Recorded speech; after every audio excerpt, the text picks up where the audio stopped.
జూబ్లీహిల్స్ లోని తన నివాసంలో మంత్రులు పీసీసీ చీఫ్ తో సీఎం రేవంత్ రెడ్డి సమావేశం ముగిసింది. సమావేశంలో మున్సిపల్ ఎన్నికల రిజల్ట్, హంగ్ పరిస్థితులపై డిస్కస్ చేశారు. కరీంనగర్, నిజామాబాద్ కార్పొరేషన్ ఫలితాలపై మంత్రులతో చర్చించారు సీఎం రేవంత్. అటు కొత్తగూడెం కార్పొరేషన్ రిజల్ట్ పై సిపిఐ ఎమ్మెల్యే కూనంనేనితో మాట్లాడాలని సూచించారు. మేయర్, డిప్యూటీ మేయర్ ఎన్నిక జరిగే వరకు అలర్ట్ గా ఉండాలని సీఎం రేవంత్ ఆదేశించారు.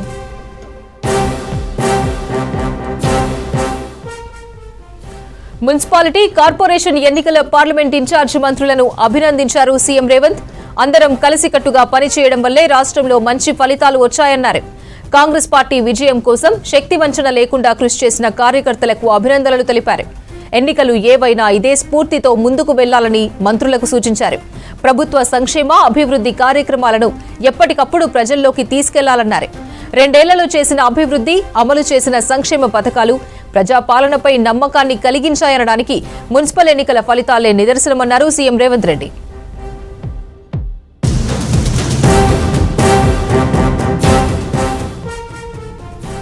కొత్తగూడెం మున్సిపాలిటీపై ప్రత్యేకంగా చర్చించారు రేవంత్. మంత్రులతో సమన్వయం చేసుకుని అక్కడ పరిస్థితులు చక్కదిద్దాలని మహేష్ కుమార్ గౌడ్ కు ఆదేశించారు రేవంత్. రేపు మధ్యాహ్నంలోగా కొత్తగూడెంపై నిర్ణయం తీసుకోవాలన్నారు. కూనంనేనితో మాట్లాడాలని మంత్రి పొంగులేటికి ఆదేశించారు రేవంత్ రెడ్డి.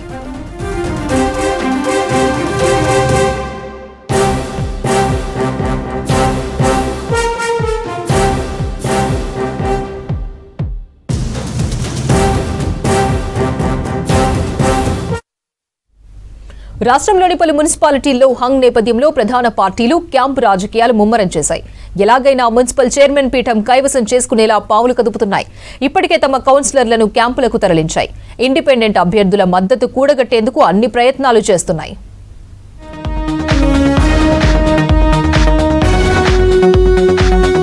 హంగు వచ్చిన మున్సిపాలిటీలను చేజిక్కించుకునేందుకు ప్రధాన పార్టీలు ప్రయత్నాలు చేస్తున్నాయి. ఇండిపెండెంట్లతో జోరుగా మంతనాలు జరుపుతున్నాయి.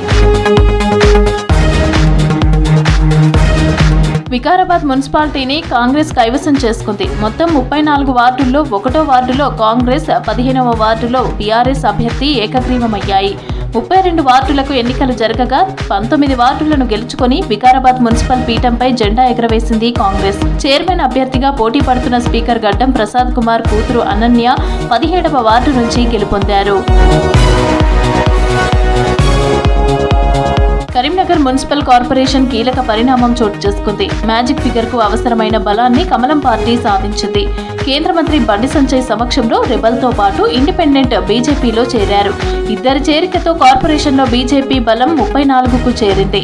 బండి సంజయ్ ఎక్స్ అఫిషియో ఓటుతో బీజేపీ బలం 35కు చేరింది.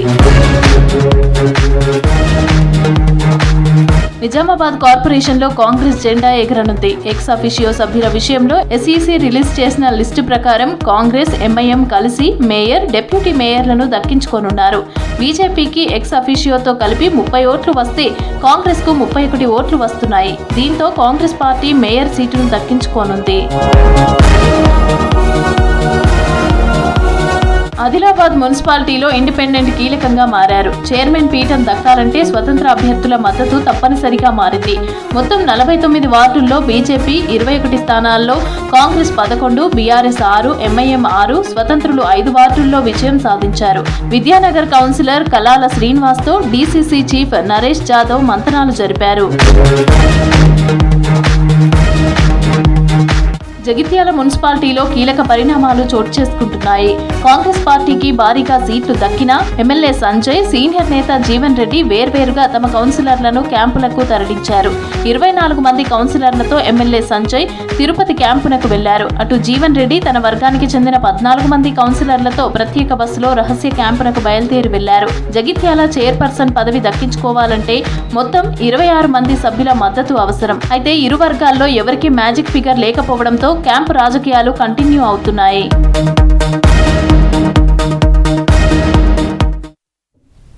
మున్సిపల్ ఎన్నికల్లో కాంగ్రెస్ ఘన విజయంతో సీఎం రేవంత్ రెడ్డిని అభినందించారు హైకమాండ్ నేతలు. కాంగ్రెస్ ప్రభుత్వం పట్ల ప్రజల విశ్వాసం ఈ ఫలితాలు ప్రతిబింబిస్తున్నాయన్నారు. వచ్చే ఆర్థిక సంవత్సరానికి సమగ్ర కార్యాచరణ ప్రణాళిక సిద్ధం చేయాలని అధికారులను ఆదేశించారు మంత్రులు.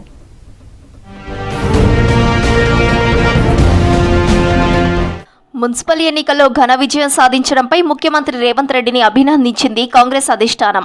ఈ మేరకు ముఖ్యమంత్రికి ఫోన్ చేశారు జాతీయ నేతలు. సంక్షేమం, అభివృద్ధి, సుస్థిర పాలన, సామాజిక సాధికారత కోసం స్పష్టమైన లక్ష్యాలతో ముందుకు సాగుతున్న ప్రభుత్వాన్ని ప్రజలు మరింత ఆదరించారని కొనియాడారు. కాంగ్రెస్ ప్రభుత్వం పట్ల ప్రజల విశ్వాసం ఈ ఫలితాలు ప్రతిబింబిస్తున్నాయన్నారు ఏఐసీసీ చీఫ్ ఖర్గే. సామాజిక న్యాయం, ఆత్మ గౌరవం, సమ్మిళిత అభివృద్ధి కోసం పనిచేస్తున్న ప్రభుత్వానికి స్పష్టమైన ఆమోద ముద్ర వేశారన్నారు రాహుల్. ప్రభుత్వంపై ప్రజలకు ఉన్న నమ్మకమై ఈ ఫలితాలని ప్రియాంక గాంధీ కొనియాడారు.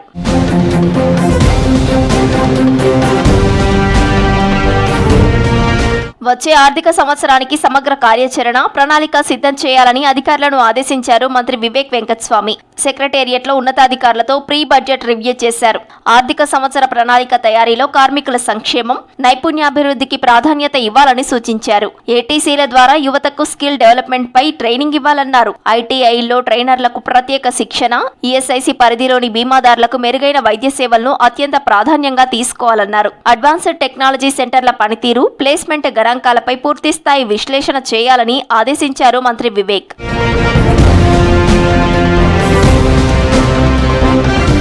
క్రమశిక్షణ, కష్టపడే తత్వం ఉంటే జీవితంలో ఏదైనా సాధించవచ్చన్నారు మంత్రి వివేక్ వెంకటస్వామి. హైదరాబాద్ నాంపల్లి పబ్లిక్ గార్డెన్స్ లో నిర్వహించిన ఆక్స్ఫర్డ్ గ్రామర్ హై స్కూల్ 45వ వార్షికోత్సవంలో పాల్గొన్నారు. విద్య అన్నింటినీ గెలిచేందుకు ఆయుధమన్నారు మంత్రి వివేక్.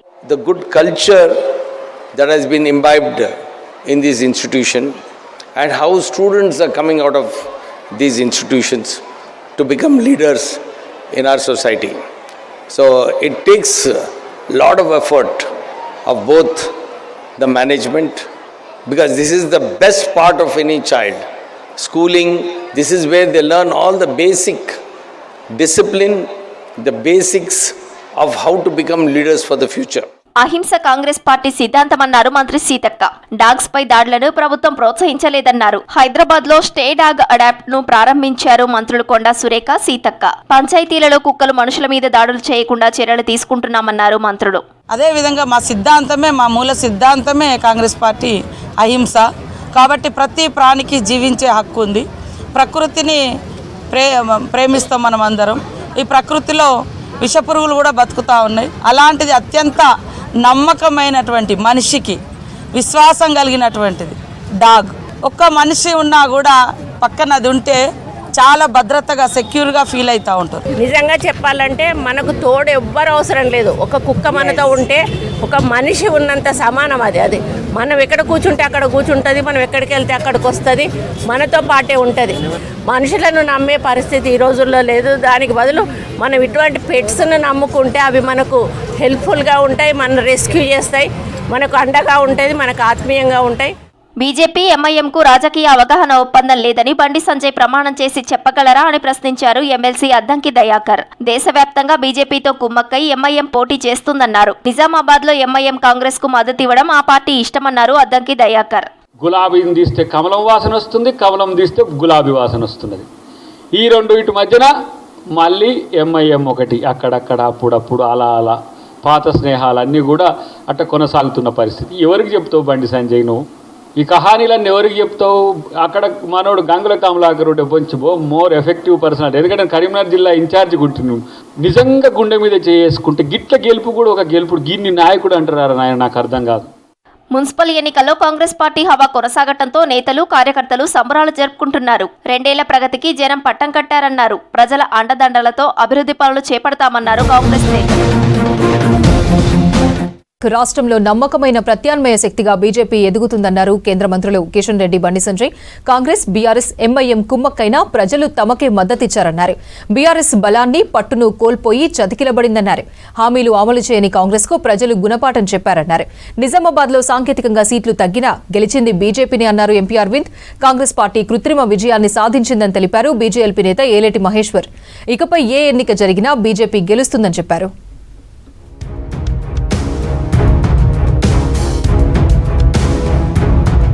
మున్సిపల్ ఎన్నికల్లో బీజేపీ అద్భుత ఫలితాలు సాధించిందన్నారు కేంద్ర మంత్రి కిషన్ రెడ్డి.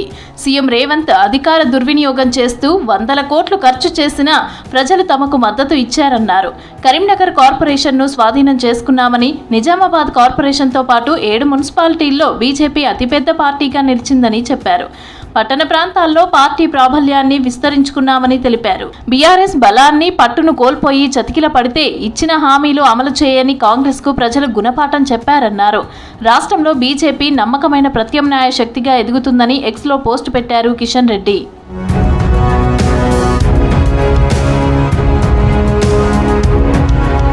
వికసిత భారత్ నిర్మాణంలో యువతే సారథులు అన్నారు కేంద్ర మంత్రి కిషన్ రెడ్డి.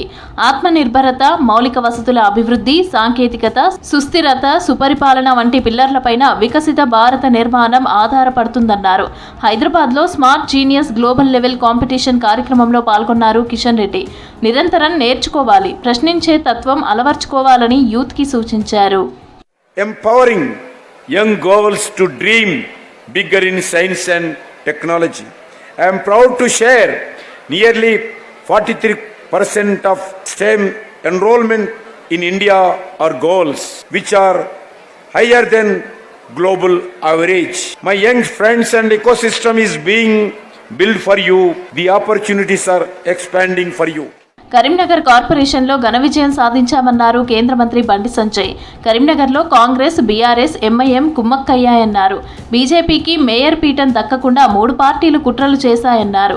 అయినా ప్రజలు తమకు అండగా నిలిచారని అన్నారు కేంద్ర మంత్రి. కరీంనగర్లో ఒక లక్ష్యాన్ని ఎంచుకొని ఈ ఘన విజయాన్ని సాధించడం జరిగింది. మ్యాజిక్ ఫిగర్ దాటినాం ఆల్రెడీ మేము. కానీ ఈ పరిస్థితుల్లో వాళ్ళు మొత్తం తిప్పి కొడితే 20-23 వాళ్ళవి. కాంగ్రెస్, బీఆర్ఎస్, ఎంఐఎం మాదేమో మ్యాజిక్ ఫిగర్ దాటింది. మరి ఈ టైంలో ఎట్టి బస్సులో భారతీయ జనతా పార్టీని మేయర్ కానివ్వద్దు అని చెప్పి ఈ 3 పార్టీలు ఒకటైనాయి. మున్సిపల్ ఎన్నికల్లో కాంగ్రెస్ పార్టీ కృత్రిమ విజయాన్ని సాధించిందని అన్నారు బీజేఎల్పీ నేత ఏలేటి మహేశ్వర్ రెడ్డి. గత మున్సిపల్ ఎన్నికల్లో 1 సీటుతో ప్రారంభమైన బీజేపీ ఈ ఎన్నికల్లో 13 సీట్లు కైవసం చేసుకుందన్నారు. రాబోయే జెడ్పీటీసీ, ఎంపీటీసీ ఎన్నికల్లో బీజేపీ జెండా ఎగురవేస్తామని ధీమా వ్యక్తం చేశారు ఏలేటి. మైనార్టీ ఓటు బ్యాంకును ఆధారపడి మాత్రమే ఈ ఎన్నికలు జరిగినాయి. ఇది కాంగ్రెస్ పార్టీ విజయం కాదు. కాంగ్రెస్ పార్టీ నైతికంగా ఓటమి పాలైంది. నైతికంగా గెలుపొందింది భారతీయ జనతా పార్టీ. భారతీయ జనతా పార్టీకి ఈరోజు 20,335 మంది భారతీయ జనతా పార్టీని ఆశీర్వదించిందంటే భారతీయ జనతా పార్టీ పైన ప్రజలకు పూర్తి విశ్వాసం ఉన్నది. నిజామాబాద్ కార్పొరేషన్ పాలకవర్గం గడువు ముగిసేలోగా ఇందూరు పేరు మార్చుతామని అన్నారు బీజేపీ ఎంపీ ధర్మపురి అరవింద్. సాంకేతికంగా సీట్లు తగ్గినా గెలిచింది బీజేపీనే అన్నారు. 40% మైనార్టీ ఓట్లు ఉన్న బీజేపీకి 28 సీట్లు వచ్చాయన్నారు. కాంగ్రెస్, ఎంఐఎం ఒక్కటేనని ఎప్పటి నుంచో చెబుతున్నామని తెలిపారు. బీఆర్ఎస్ కార్పొరేటర్ను ఎత్తుకురావడానికి పోలీసులు ఉన్నారా అని ప్రశ్నించారు. తనపై కాదని తానే పోలీసులపై కేసు పెట్టాలన్నారు అరవింద్. 28 సీట్లు గెలవటము, 42-43% మైనారిటీ పాపులేషన్ ఉన్న మున్సిపాలిటీలో గెలవటము, ఇది భారీ విజయం. ఇది ఈ పోలీస్ డిపార్ట్మెంట్లో నా మీద కేసు పెట్టిండ్రు. మీరు దేనికోసం ఉన్నారు? జీతాలు ఎందుకు ఇస్తుంది మీకు గవర్నమెంట్? టీఆర్ఎస్ కార్పొరేటర్ ఎత్తుకొస్తానికి ఇస్తుర్రా? పోలీసులు మీరు నా మీద ఏంటంటే కేసు పెట్టేది? నేనే పెట్టాలి మీ మీద కేసు. మా క్యాండిడేట్ని బయటికి వెళ్ళగొడుతున్నారు. పోలింగ్ బూత్లకు వెళ్ళి లా అండ్ ఆర్డర్ మెయింటైన్ చేస్తారా, బ్రేక్ చేస్తారా మీరు? మున్సిపల్ ఎన్నికల ఫలితాలతో బీజేపీ నేతల్లో కొత్త ఉత్సాహం కనబడుతోంది. మొదటిసారిగా ఒక కార్పొరేషన్ను దక్కించుకోవటం, మున్సిపాలిటీల్లో మంచి ఫలితాలు రావటంతో నేతలు జోష్లో ఉన్నారు. రాబోయే అసెంబ్లీ ఎన్నికలలోపు బీజేపీ మరింత బలపడి అధికారంలోకి వస్తోందని ధీమా వ్యక్తం చేస్తున్నారు. హంగ్ ఏర్పడ్డ మున్సిపాలిటీలను కైవసం చేసుకునేందుకు ప్రణాళికలు రూపొందిస్తోంది బీఆర్ఎస్. ఎలాంటి వ్యూహాలు అమలు చేయాలని దానిపై చర్చలు జరుపుతోంది. హంగ్ మున్సిపాలిటీలో విచిత్రమైన పొత్తులు ఉండబోతున్నాయని, తమకు మరిన్ని సీట్లు రాబోతున్నాయని చెప్పారు పార్టీ వర్కింగ్ ప్రెసిడెంట్ కేటీఆర్. ఈ ఎన్నికల ఫలితాలతో బీఆర్ఎస్, బీజేపీ పొత్తుకు తొలి అడుగు పడిందని తెలిపారు జాగృతి చీఫ్ కవిత. గతంలో తోక పార్టీలన్న పార్టీలకే బీఆర్ఎస్ తోక పార్టీ అయిందని విమర్శించారు.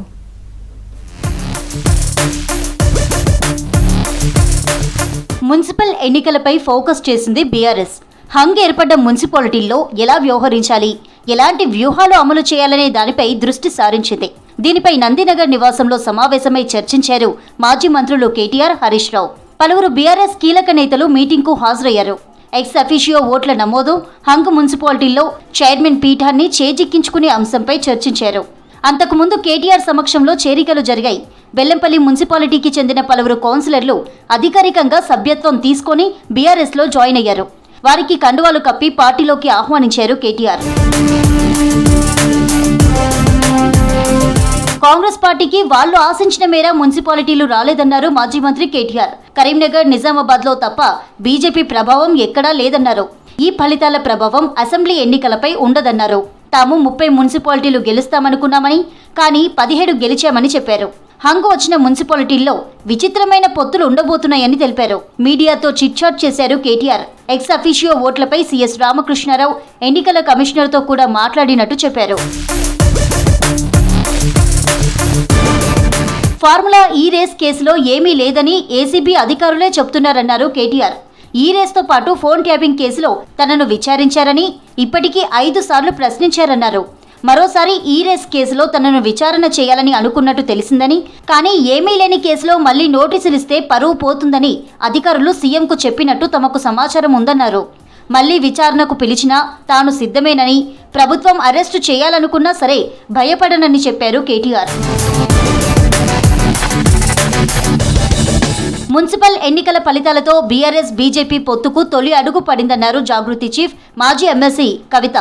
కొత్తగూడెంలో సిపిఐ మద్దతు అడగక ముందే కేటీఆర్ ఓపెన్ ఆఫర్ ఇస్తామనడం హాస్యాస్పదమన్నారు. గతంలో తోక పార్టీలన్న బీఆర్ఎస్ ఇప్పుడు ఆ తోక పార్టీలకే తోక పార్టీ అయిందని విమర్శించారు.